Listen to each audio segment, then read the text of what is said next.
Hello friends, இது வரைக்கும் எங்கள் பாட்டிக்காக சப்ஸ்கிரைப் பண்ணவங்க எல்லாத்துக்கும் தேங்க்ஸ். இப்போ பண்ண போகிறவங்க எல்லாத்துக்கும் தேங்க்ஸ்.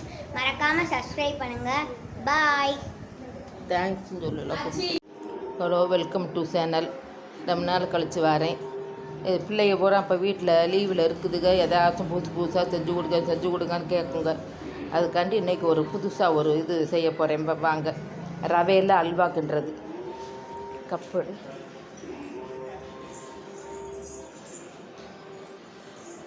இந்த இருக்கு பாருங்க. இந்த கப்பில் ஒரு கப்பு ரவை எடுத்து ஊற போட்டிருக்கேன். குறைஞ்சது 1 மணி நேரம் 1.5 மணி நேரம் ஊறணும். நல்லா ஊறின பிறகு அப்புறம் எப்படி செய்யணும்னு சொல்கிறேன். இது 1 மணி நேரம் நல்லா ஊறிடுச்சு. நல்லா 1 மணி நேரம் 1.5 மணி நேரம் ஊறின பிறகு நல்லா பிசைஞ்சுக்கோங்க. பிசைஞ்சு தண்ணி ஊற்றி நல்லா பாலாக எடுக்கணும். பால் மாதிரி நல்லா பிசைஞ்சு இந்த சக்கையெல்லாம் புழிஞ்சு எடுத்துடணும். எடுத்துட்டு நல்லா வடிகட்டி பாலாக எடுத்துக்கோங்க.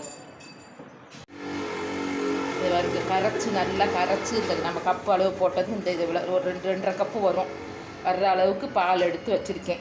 அது பார்த்திங்கன்னா அதே கப்பில் உங்களுக்கு இனிப்புக்கு தகுந்த மாதிரி எவ்வளோ இனிப்பு வேணுமோ. இல்லை நான் 2 கப்பு போட்டிருக்கேன். சீனி போட்டு நல்லா சீனி பாகா வரணும்னு கிடையாது, சும்மா கரைஞ்சா போதும். கரைஞ்சிட்டு அதுலேயே என்ன செய்யுதுங்க, இன்னொரு வடைச்சட்டியை வச்சு ஒரு 2 ஸ்பூன் தண்ணி ஊற்றுங்க. 2 ஸ்பூன் தண்ணி ஊற்றி அந்த சீனியை கொஞ்சம் போட்டு கேராமேசன் ரெடி பண்ணுறதுக்கு நம்ம கலர் பொடி போடுவோம்ல, அதுக்கு பதில் இது நம்ம ரொம்பவும் இது பண்ணோம்னா கசக்கும். ஒரு மாதிரி கலர் வந்துடும், ப்ரௌன் கலர் வரவும் அதை தூக்கி இதில் ஊற்றிடணும். இந்த ஊற்றியெல்லாம் காமிக்கேன். இது பாருங்க, சீனி நல்லா கரைஞ்சிருச்சு. அதே இதில் இந்த பக்கத்தில் பாருங்கள், இது இந்த ப்ரௌன் கலராக வரணும். ரொம்ப ப்ரௌன் கலர்னால் கசப்பாயிரும். லேசாக ப்ரௌன் கலர் வந்துடும். வரவும் தூக்கி இதில் இதை ஊற்றிடுங்க. கலர் பொடி போடுவோம்ல, அதுக்கு பதில் இதை ஊற்றுறது கலர் நல்லா கொடுக்கும். இது நல்லா கிண்டிக்கிட்டே இருங்க கொஞ்சம் நேரம். இப்போ நல்லா அதை கரைஞ்சிருச்சு, இந்த கலர் கொடுத்துருச்சு வருங்க. அதுக்கு பிறகு நல்லா இந்த பால் எடுத்து வச்சுருக்கோம்ல, அந்த பாலை நல்லா ஊற்றி விடாமல் கிண்டணும். விட்டுறக்கூடாது, விட்டுனா அடியில் பிடிச்சிடும். கொஞ்சம் ஊற்றிட்டு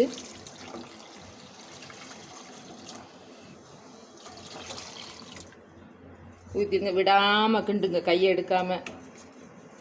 இதில் ஒரு 10 நிமிஷம் ஸ்பீட்லேயே வைங்க. ஸ்பீட்லேயே வச்சு ஒரு 10 நிமிஷம் கிண்டிக்கிட்டே இருங்க. 10 நிமிஷம் ஸ்பீடில் வச்சு இப்படி கிண்டிக்கிட்டே இருந்தீங்கன்னா அப்படி வந்துடும். இந்த பாருங்க, இந்த ஸ்டேஜுக்கு வந்துருச்சு. இன்னும் கொஞ்சம் நேரம் நல்லா கிண்டவும். கொஞ்சம் அடுப்பை குறைச்சிக்கோங்க, பிடிச்சிரும். கிண்டி கை விடாமல் கிண்டிக்கிட்டே இருக்கணும்.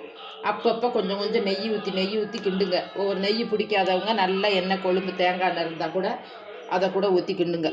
நெய் ஒருத்தவங்களுக்கு சேராதுன்னு சொல்லுவாங்க. நாங்கள் நெய்யை பெரும்பாலும் சேர்க்க மாட்டோம். திருப்பதி மலை வாழும் வெங்கடேசா. அது பருவத்துக்கு வந்துருச்சு.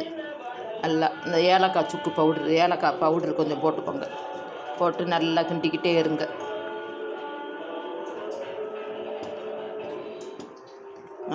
இன்னும் கொஞ்சம் நேரம் இருக்கணும். இந்த ஸ்டேஜ் கண்ணாடி மாதிரி இப்படி போட்டால் அந்த கண்ணாடி பதத்துக்கு வரணும்.